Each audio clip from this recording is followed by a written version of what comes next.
Yeah. Good morning. My name is EBEN, and for this term's automation works training facility course that focuses on electronics and more specifically Arduino, I decided to make a GPS-controlled chicken coop.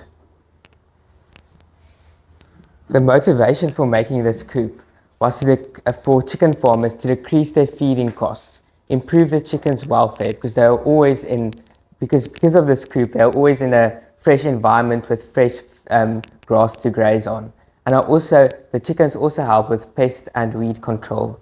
It also improves the fertility of the field and it provides protection for the chickens. Sorry, what is a chicken coop? Just explain it. It's a cage for the chickens just to keep the chickens in. So basically, for this is just a prototype or that will be the frame, and then the chicken coop or the cage for the chickens to go in will go over the frame. Yeah, yeah. So it will, it's free range chickens basically. Yeah. It's a controlled free range. Yeah, it's a crawl, it's moving. Yeah, across a field. Yeah. You built 3D printers before? Sorry? Have you built 3D No, printers before? I haven't. There's a lot of 3D printer tape in there. Oh yeah. We have 3D printers here, so yeah, we 3D print with him with Ender. The design approach, let's say. Oh yeah. It's just yeah. I'm impressed. I'm impressed. How old are you? I'm 19. Yeah. You're playing with some impressive toys. Thank you. Okay, continue. Yeah, my problem statement was to design and develop a low-cost Arduino and GPS-controlled automated chicken coop capable of moving through fields to increase soil fertility and allow for a free-range farming style with the protection from predators. To come up with a solution, I first researched similar existing solutions. I came across the UKKO robotics coop. I decided to improve this coop by making it more affordable, accessible, and scalable. In the real world, this coop will be used by crop and or chicken farmers to reduce their pesticide usage, reduce their feeding costs, and improve the fertility of their field. The key components of my chicken coop include the motorized wheels with a belt and pulley steering system, the GPS navigation, and a timing schedule. The GPS navigation system allows for this coop to be placed on any size of field because it only needs the coordinates of the four corners of the field. It is also capable of turning in an omnidirectional, it's capable of omnidirectional movement. So the pulley turns the wheels and it can go in any direction. And the GPS also includes a timer, or it shows the time. So you can control the coop to go off at certain times and on at other times. So during the night, you'll turn it off and it'll go on in the morning again, automatically. This is my original hand sketches for the design. I first wanted to make a small cage at the bottom and a bigger one on top so that I can place the wheels and the pulley system inside the cage itself. But then I decided this would be too complicated to build because the main focus of this term is Arduino, and that is much more mechanical work. Yeah. This is my schematic for the wiring of the Arduino. As you can see, there is the Arduino in the middle, and then two batteries to power it, two 3.6 volt batteries. Then that Neo 6M is the GPS, and then there's a motor driver that controls the motors, and the four motors on top are the wheels itself, and the other motor is the pulley turning system. This is a 3D CAD sketch of the design. I used the size of those corner bracket things to print it, and then I placed it on a metal sheets and cut it out with the angle grinder, so that helped a lot. For alternatives, so this is divided into two sections basically, the prototype, which I built here, and the fundamental design of the project. So for the prototype, I first wanted to make a stainless steel angle iron frame, but this ended up being way too heavy as it weighed 7 kilograms. And then I decided to swap it with the aluminium frame, which only ended up weighing 700 grams. And then for the fundamental system of the chicken coop, I wanted to have 2 motors per wheel, but this ended up being too expensive and inefficient because it uses more power. For my product testing, I decided to make a map in Python to validate the GPS data. So from the GPS displays those values, CSV values that are separated by the commas. I then I used a program called CoolTerm to save the values from the Arduino into a text file or a CSV file. And then I made a program in Python to extract the data. And the first value, that minus 34, is a latitude, then it's a longitude, then it's the heading, and then it's the time. So the heading is in degrees from true north. You have to divide that by 100, so it's 20 degrees from true north is the heading. And then I place all those data into the map itself, and there it shows the direction. I put this in my car, and I drove it from Sundance Automation Works, and as you can see there, it shows the direction in which the car is moving. And then I also created test fields in my backyard. So I just smaller examples. So I plotted the 4 points, and then I made sure it falls. The GPS is only accurate to like 2 to 5 meters. So I just made sure it's roughly inside the field, because if you want a very accurate GPS, it's much more expensive. This GPS only costs 100 Rand. And then it can go all the way to like 3,000 Rand if you want a proper one. Yeah. Oh, no, because it's hard. I couldn't. The GPS. It's very kind of, but it's roughly, but yeah. The physical tools I used to make this project was first a 3D printer.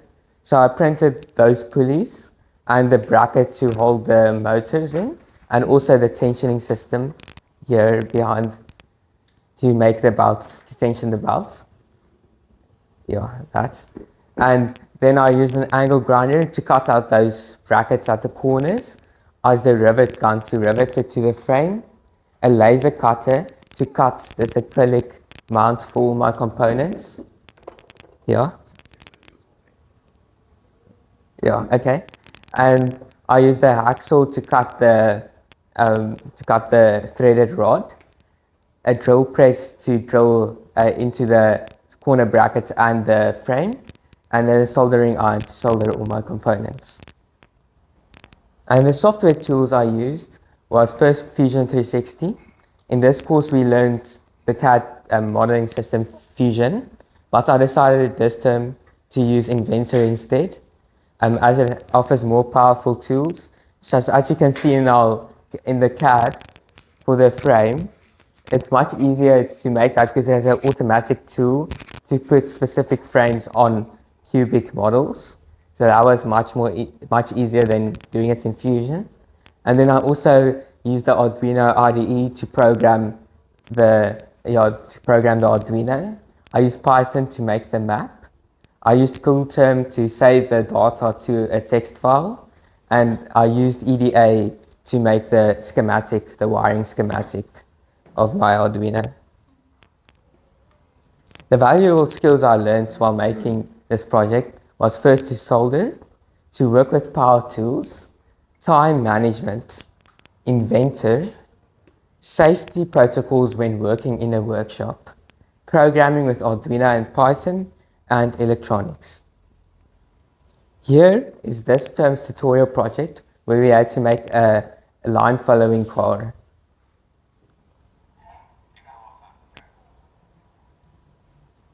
Yeah, it just first didn't get the line, but yeah.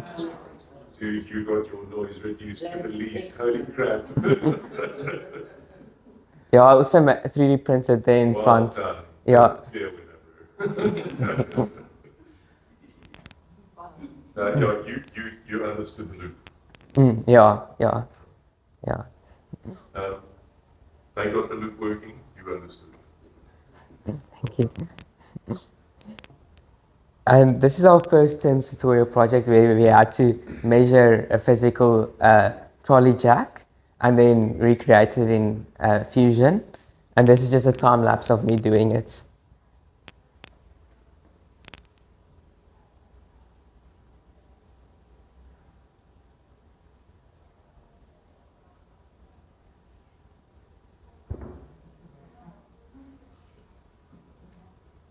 You're just showing off now.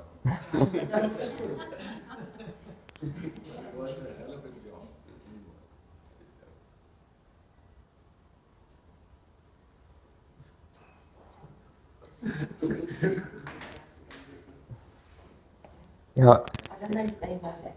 So they take it, they dismantle it. Yeah. And they measure everything first. And they do hand measures of everything, and then they reconstruct it. Yeah. And then they will put the actual thing back together. Yeah. Pretty much you got all of the value of that process. So. Thank you. Yeah, and here's just a render of the final jack. My design sequence was first to research the similar designs. I then decide how these can be improved and or altered. I then checked which were the available materials. Like for example, I didn't know there was aluminium. We found it in a corner somewhere, so that's why I decided in the first place to use the angle iron. And then I also designed the schematic and the model itself in CAD. I then built and wired it, and then I programmed and tested it. For research, I came across UKKO Robotics. They design and manufacture regenerative farming equipment, and they stated that mobile chicken coops increase soil fertility, help with pest and weed control, improve the animals' welfare, and reduce feeding costs. I also came across another article that states that free-range chickens offer a great alternative to pesticides and that it also increases the meat, egg, and crop quality. For the application of the research, I then designed this chicken coop that moves automatically, offering the benefits of free range and a mobile chicken coop. I then also made it adapt to the field size so that it can adapt to any field or any use case you have for it. So for our activity log, I spent most of my time on my design project, which was this, and the tutorial project, which was the line following car. I then 20% went to practical, which we have on Wednesdays, where we work with the Automation Works team and help them and learn from them. And then 20% is also went to theory, which we did at the beginning of the term, and it taught us the basics of Arduino and electronics. Yeah, gave us the skills to create this. And then PPD, which personal development, which we do on Mondays with OMJC, and this just teaches us valuable life lessons and skills. The most impactful PPD for me was how to create a healthy study environment. This includes taking away all your distractions and keeping a clean and tidy space, and also Roy Bhaska's theory of critical realism. The biggest takeaway I had from this theory is that I should stop focusing on solving the symptoms of my problems and rather focus on the underlying mechanisms that cause them. The technical difficulties I faced while making this project was first, I was unable to join the aluminium frame because we don't have the tools to weld aluminium. It was also hard to rotate the wheels without doubling the motor count. So I came, sorry. And then the belt and pulley system also didn't work at first because the pulleys on top there were much smaller, so it had less surface area and less leverage to turn the wheels. So we 3D printed bigger ones. And software related technical difficulties was first getting the GPS signal.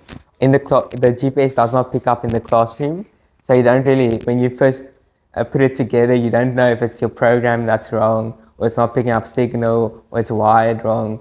So yeah, that was kind of hard. And then mapping the GPS data. I first mapped it in Google Earth, but it did not give an intuitive way to show the direction in which the coop or the GPS is moving. So I decided to make it in Python then. Oh yeah. And then yeah, for the successes, instead of welding, I riveted those corners to the frame. I used a belt and pulley system to steer the wheels. I then also lowered the height of the axle as a pulley system. If this is too high, it presses against the hole and then it won't turn. So I lowered this, yeah. And then I also made a tensioning mechanism back here to help tension the belts. And then for solving my software problems, I just went outside and sat and worked outside for a while to make sure it works. And then I also made the map in Python. Yeah. Future improvements I want to make with the chicken coop is make it so that there's shelter for them at night. Because at the moment, it's only a cage that goes over it. So they don't have a safe area which they can sleep at night when the chicken coop stops. And then I also want to create an automatic feed and water dispenser. I also want to make it scalable, so I want to make it bigger, because at the moment it can't really fit chickens. And then I also want to make it weatherproof, because yeah, you really need that when it has to work outside all the time. And I also want to make it app controlled, so you can check the GPS data from your phone or from any device. And you can also put it on and off if you want to. Here's my bill of materials. As you can see, the motors were the most expensive. So just imagine having to double that amount. And yeah, that's why I decided to use a pulley system instead of more motors. Yeah.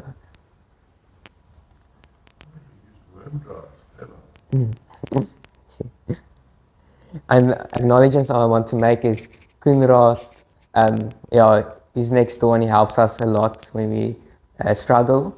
David, he gives us on Wednesdays our practical lessons. Tani Aumeri for keeping us motivated and up to date with our work. And JC for helping us with PPD. And Kevin is also next door and helps us a lot. And then Nick for helping us almost all the time. And Weinand, yeah, for having us here. Yeah, and here's a demonstration. Yeah, I just have to put this on the ground. So if you can stand up for maybe.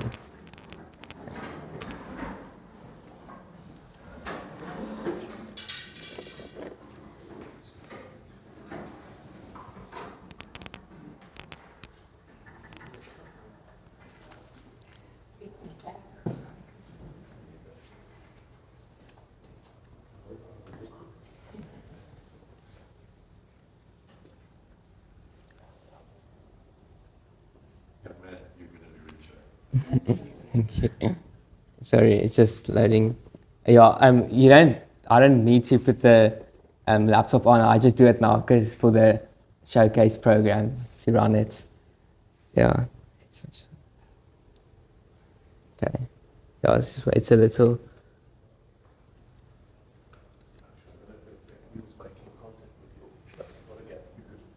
Okay. Thank you. Okay.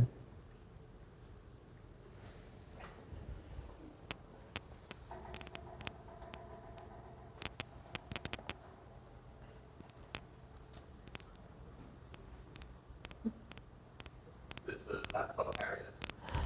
You're obviously simulating the GPS payload now because you're indoors. Yeah, basically. Yeah. If